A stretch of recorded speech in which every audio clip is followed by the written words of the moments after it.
the financial media is totally panicking, right? They have been panicking. They've been like, oh my God, oh my God, oh my God, oh my God, the sky is falling. Now, why is that? Why does the media do that? And look, I'm going to be perfectly honest. When I get nitty gritty into the details of things and I start talking about the bond markets, and I don't do that a lot necessarily in this show, but sometimes on my Twitter feed I do, it's because you are actually trying to send a message of sorts. Things were starting to get a little bit broken. The problem with the financial media and the mainstream media, which is obviously terrible, just turn into The View any given day of the week, all of the media wants him to lose, right? They want him to, so they're like cheering this on. The whole, I'm looking at it, I'm like, this is getting really weird. Like when Elizabeth Warren is defending Wall Street, when all the people that were about Occupy Wall Street are now suddenly defending Wall Street, like we're living in some kind of upside down world. But the important thing as an investor is to just keep your sanity about you, right? So you get worried, you say, okay, well, this doesn't really look good. The 10-year yield is creeping higher. That could mean recession, and I'm still not counting recession out. I mean, look, we were heading potentially towards a recession anyway because these things are cyclical, and you look at things like Las Vegas bookings that happened even in the month of March, and they were already showing this decline, this year-over-year decline. So there are a lot of reasons to believe that people were already kind of scaling back. Did this push it along? Possibly. But the hysteria sort of, breeds more hysteria. And so when these people are so hysterical, and you look at the Wall Street Journal, and you look at the New York Times, and you look at the Financial Times, and every publication out there, and you go to CNBC, where Jim Cramer is telling you you're going to have a 1987 moment. I believe he said that, and the market went up that day. I was like, yeah, you know what? I buy in that 1987 moment. That's what I do, because even if it's starting to get broken and you can't catch a falling knife, it could go down lower. I know Don is super bearish, but you know what? I'm an investor that has to put money to work. Where else am I going to put it? I'm not going to put it in China, for goodness sakes. I'm not going to put it in Europe, for goodness sakes. So where do you put it? You try to take opportunities as they come, unless, of course, you work at The View. Well, first of all, in order to kiss his ass, you have to get Mike Johnson out of the way. That's number one. Number two, what is his exact plan is what I want to know. Yeah. I was home, I had a cold yesterday, so I was home watching everything. And I'm thinking, he's trying to destroy the country. Now, why is he doing that? Just as a person in the audience, like watching this. Yeah. So there's a couple of theories. Yes. And what's... First of all, if he tanks the entire, what do you call economy, it? The stock market, then all his billionaire friends can swoop in and buy everything low. That's not an original idea. That's Hakeem Jeffries said that. And the other thing, and in fact, today on Truth Social, Trump wrote, a great time to buy. The other theory is from James Carville, which I think is interesting, that he wants to stoke such instability and chaos to consolidate power for himself so that people start to really go nuts, which we're starting to. No, we're not. Well, people are starting to get mad. Well, that's good. Yeah. You want them to get mad. But how mad will people get, and how broke will people get, and how many jobs will be lost? And then he can say, well, there's too much chaos, and now we're going to have martial law in this country, and he becomes a dictator. I mean, I don't know. That may be out of the bounds. Anything is possible. But it's possible. Yeah. So somebody watching the news, that's what I see.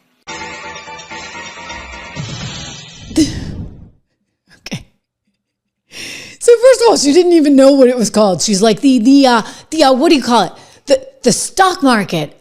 Okay, the stock market. So she has this theory. This is the theory on The View that somehow he is driving the market lower so that he and his cronies can come in and buy. Of course, he did actually send out a tweet or a truth, whatever you want to call it, saying, now's a really good time to buy. He did send that out, and she's worked up about that. And I'm like, well, Joy, like if he knew something was coming and he tried to communicate it to you and you just are too stupid to read the tea leaves, I guess. But the point is you've got a media that's hysterical to the point where they're now advancing these conspiracy theories, et cetera, et cetera, et cetera. All right, look, the guy has been passionate about trade, and whether you believe that is great or misguided, just leave that alone for a second. This is something that he has cared about for like 30 years. So he actually does want to make some changes, especially vis-a-vis China, because they are the worst offender of all. And you know what? We can go back and we can watch Nancy Pelosi. Maybe we should, because you know what? Nancy Pelosi was telling us this how many years ago? I mean, we heard Chuck Schumer talking about this how many years ago? All of these guys seemingly once cared about this stuff. And then all of a sudden, once it's Donald Trump's idea, they decide to leave it by the wayside. Think about how disturbing that is in and of itself, right? They completely abandon their values, abandon their sensibility because they don't like the messenger. They don't like the guy delivering the news. I mean, here we got Chucky sounding a lot like Elon Musk and Donald Trump put together on this one. He's talking about, oh no, this is better. Let me show you Nancy Pelosi, guys. Nancy Pelosi, back in the day, this would have been, I think, in 1997. Here she is. In terms of tariffs, I think it's interesting to note that the average U.S. MFN tariff on Chinese goods coming into the United States is 2%, whereas the average Chinese MFN tariff on U.S. goods going into China is 35%. Is that reciprocal? In terms of jobs, this is the biggest and cruelest hoax of all. The China trade supports 170,000 jobs in the United States, 170,000 jobs, whereas our imports from China support 10 million jobs at least. The fact is that U.S.-China trade is a job loser. I think she could get a job in the Trump administration. Right? So, I mean, this is not like new. We've known this for a long time. The Democrats have been very outspoken about this. China takes advantage. And we used to look away because we're like, oh, they're a developing country. You know, they're coming up through the ranks, so we're not going to subject them to the same rules.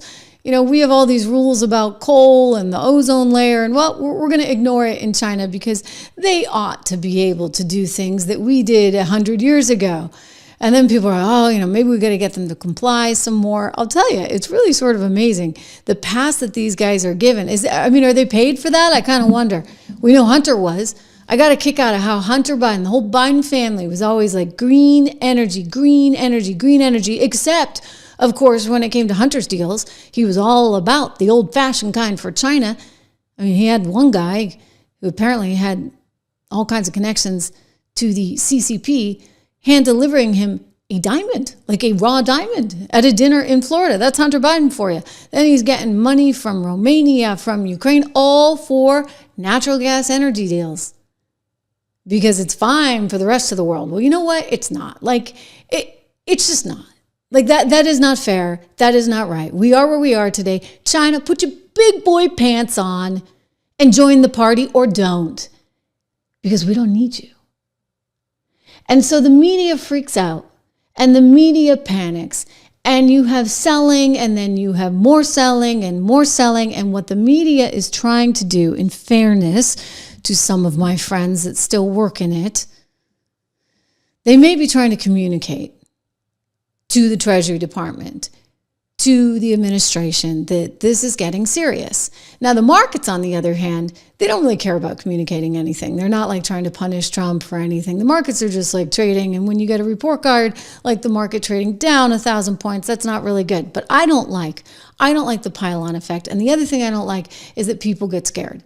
And I just go back to this, you're an everyday investor. You need to think about how you're approaching your investments right now. My mother's like worried, right? She's worried, and she isn't necessarily a Trump fan to begin with. So it's like the prophecy's coming true.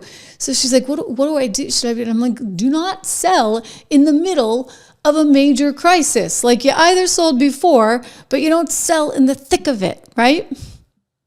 She took my advice, unfortunately. She also took my advice on a few other things over the years, including, let's get a shout out for one of our great sponsors here on the program, our friends at American Hartford Gold. I said, like 20 years ago, I really think you need to buy gold. And there was pushback, and I was like, no, I really think you need to buy gold. And you know what? Gold beat the S&P.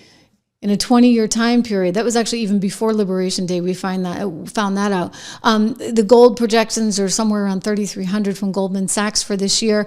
I had one person tell me, if this gets really crazy, unfortunately, I don't think it will, but you could see gold even go north of that. I don't look at gold as something that I trade in and out of. I just buy gold and I hold it. And so I'll preface this with that. This is not a buy now and, next week it's going to be up X percent. I'm just telling you it's a good thing to have in your portfolio. It's something we actually talk about at 76 Research as well. So right now there's a special offer for fans of the show.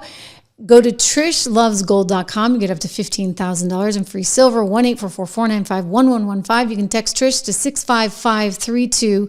65532. Let me take a look at gold right now. It's possible that people are trading out of gold at this given moment because they want to go back into stocks. It's also possible that they're like, okay, we're gearing up for a volatile, few weeks or few months here. 90 days. So the VIX is going to be exploding for the next 90 days. And so as I look at gold right now, it's actually trading up. It's trading up almost 3%. So that's pretty significant, guys. That actually surprises me. I would have thought that maybe people were doing a rotation out, but I think that there's still sort of a sense that you might have some inflation. You might have some countries splintering off. So central banks are like, I want gold. And that's what this is about. Anyway, back to story at hand here. I'm blown away. I'm super positive on this. I'm super positive because I think that what this shows you is that Donald Trump has a method to his madness. This is not complete chaos, as some on The View would like to think. This is actually something that is being thought out. Scott Bessent tweeting out just moments ago something extraordinarily positive. Let me see if I can pull it back up about the president. And look, Scott's a bright guy. And I've had my moments where I get a little bit nervous because it seems like Peter Navarro's taken over the show. And Peter has, it's like one view, and he doesn't necessarily appreciate the full, dare I say, complexity of everything. The Elon thing, Elon versus Peter. Elon thinks he's a complete moron. But I would just say that in terms of Bessent, he's making the point now that this is a brilliant president. Quote, as I've said in the past, no one creates leverage for himself like President Trump. So he's now got everybody exactly where he wants them. China doesn't play by the rules. China's got a 125% tariff. Europeans, they just showed us their hand. So the Europeans are suddenly persona non grata. I realize a lot of people are like, oh, no, there are allies. I'm like, yeah, there are allies. But hey, when push comes to shove and China's like, F you, USA, they're like running and scrambling to say, well, we can do a deal with China. And yeah, F you, the USA. Well, I don't think you guys have that hand to play. I don't, because your economy is not strong enough. We still are the only game in town. So we use that leverage while we have it. In the meantime, yes, there are people that are worried. If I look at, for example, Polymarket, or there's a few, Kalshi's another one, these betting markets that are looking at whether or not you have odds of a U.S. recession. I just want to see if it came down on Polymarket at all. Polymarket is a good real-time indicator of what markets are thinking, and they've been looking at this U.S. recession odd. Boom! Oh my gosh, this is great news. Let me see if I can get this on for you. I'm very, very pleased to see this. Look at this chart. I'm going to show you. We were up approaching a 70% chance, you guys. People on Polymarket were betting that there was definitely a chance of a recession. And guess what? Those recession fears are actually being mitigated. So I'm going to show you this chart because this is important to see. And this just shows you the value of what he just did. Amazing, amazing, brilliant stuff. Here we are looking at Polymarket. So the reason I wanted to show you this is because, and I realize this shot is looking a little bit funky, but that's okay. Okay, so Polymarket, this is real-time data, is showing us that, you see that, can you see the decline? That we are now somewhere around 47% chance of recession. That is less than, the 50%. So that's good. But we had been up at almost 70%, just moments ago. And you even had Jamie Dimon going on with my good friend Maria. I can't say enough good stuff about her. She's really just a wonderful person, and someone who I've had the pleasure to work with for many years, both at CNBC and at Fox Business. Here's Jamie Dimon, who I do have a tremendous amount of respect for, talking about whether or not we're going to get a recession with Maria just this morning. And he's like, yeah, I think it could happen. And I think we would see defaults and this, that, and the other. But maybe this was the message they were trying to get to Trump. Not that he needed it. I think he was kind of 5 steps ahead. Here we go. How significant a slowdown? I mean, are you seeing defaults? Not yet, but I expect them. And the other thing, which we haven't had any slowdown or real recession, and COVID was so short, I almost don't include it, and so long that if you have rates going up a little bit, and inflation is sticky, and credit spreads are gapping out, which they're going to, I think you'll see more credit problems than people have seen in a long time. And yet, you got to get ahead of it and cut expenses now. You've talked about the 10% to all of your different groups at J.P. Morgan. Yeah. You say J.P. Morgan's going to be fine, but we could see a softening of the macro story. Yeah. So JP Morgan, I did say to the JP Morgan people, the 10%, but I think we just got a little sloppy in the last 5 years. I'm kind of mad at myself. I remind people, what kills companies is complacency, arrogance, bureaucracy. And that little speech I gave, I was talking about Sears and A&P and Eastman Kodak. And it's amazing to me that these companies, they just get too lax in what they do. And we got a little bit of that too. So going back to killing bureaucracy, we put some headcount controls in place, not because we're not doing well, not forcing people to cut. I call it just like going for your run and eating your spinach. It's not a big deal. We can handle that, and we'll become a better company. People are having a lot of fun, by the way, raising their hand and saying, why are we doing this? Why can we cut this out? And whatever they're I say, just do it. Go ahead. You got my permission.